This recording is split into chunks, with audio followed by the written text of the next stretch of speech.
The steps of setting up a yarning circle are as follows.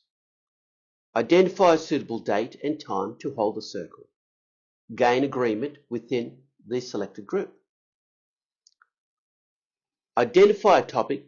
This can be an opportunity the group needs to consider, or an issue that needs to be addressed in a consensus environment. Or it can be a sharing of general knowledge such as culture and history, or a specific craft or task such as weaving.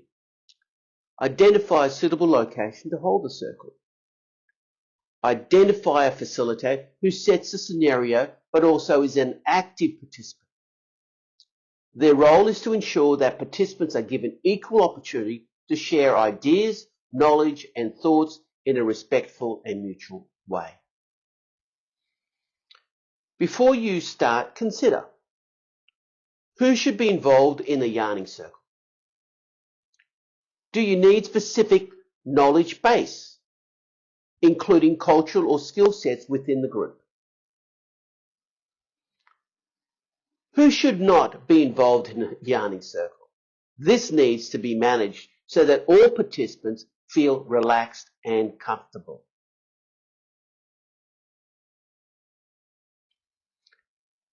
How many people should be in the circle? Depending on the level of prior knowledge the participants have of each other, this can be quite large. Example, 10 or more people. If the group is not well known to each other, you may wish to keep the yarning circle smaller, that is 5 to 6 participants. What timing is best for the participants? It may be that the people with responsibilities for school-aged children or jobs that require them to be present at work at set times may prefer a weekend or evening gathering.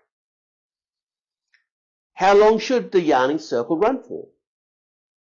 Although they can be open-ended, it can be helpful to indicate to participants invited to the yarning experience how long it is likely to take.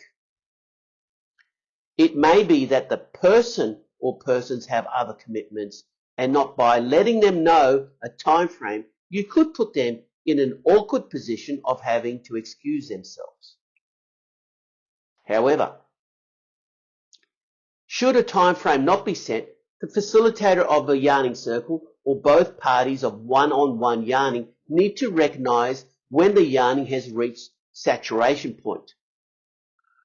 This is identifiable when the participants start to repeat or revisit what has already been said, and it is perfectly acceptable to acknowledge this and close the conversation with thanks to all involved. What type of location will make the participants feel comfortable and able to speak freely? Most definitely, a yarning circle should not be held in a place where interruptions or disruptions are likely. The chosen location needs to have privacy, can be outdoors or indoors, and for certain topics it may be suitable to hold it within the physical environment of the selected topic, that is, a community matter.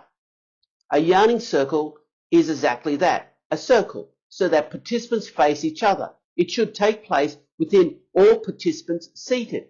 This can be in chairs or on the ground as preferred. Age consideration often will dictate this. Do you have to book the yarning space? If so, make sure permissions have been gained. If the yarning circle relates to a First Nation matter or involves Indigenous peoples, it can be helpful to speak with the respected community member to identify the most suitable location. Finally, if participants are expected to be involved for such time, the provision of catering and consideration of aspects such as shade and toilet facilities is required. However, ensuring any catering does not encourage participants to get up and down on a regular basis. The yarning circle often will take place after refreshments have been shared. An important question is, who selects the group? This depends on the topic to be discussed at the yarning circle. If there is a specific group of people at the heart of an issue that needs to be resolved, those will form the core of the participants, although other external participants who may have suitable knowledge or experiences also may be required.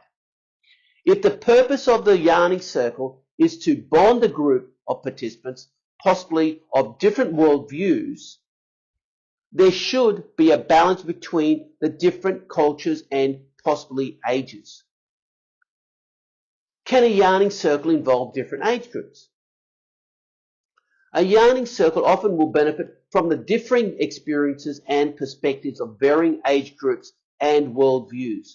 Some of the best yarning circles I have seen have involved elder members of a community and school children coming together to share their knowledge and wisdoms. Yarning circles are an effective way to preserve and pass on cultural knowledge. Another question to ask yourself is, when setting up a yarning circle, does the circle need specific knowledge bases, including cultural or skill sets within the group? If so, identify the required participants, consulting with senior or respected community members to do so. And finally, can a yarning circle be advertised? Most definitely. In my role as CEO of the only Aboriginal community-controlled organisation in Australia to win a National Insurance Disability Scheme Local Area Coordinator contract, we utilise flyers, advertisements and notice boards to invite community members to yarning circles that would address the challenges in rolling out the scheme. This was vital because there was a high level of distrust and fear relating to the NDIS within the First Nations people, which would otherwise deter them from engaging with the scheme. The yarning circles brought considered conversation and solutions into the mix.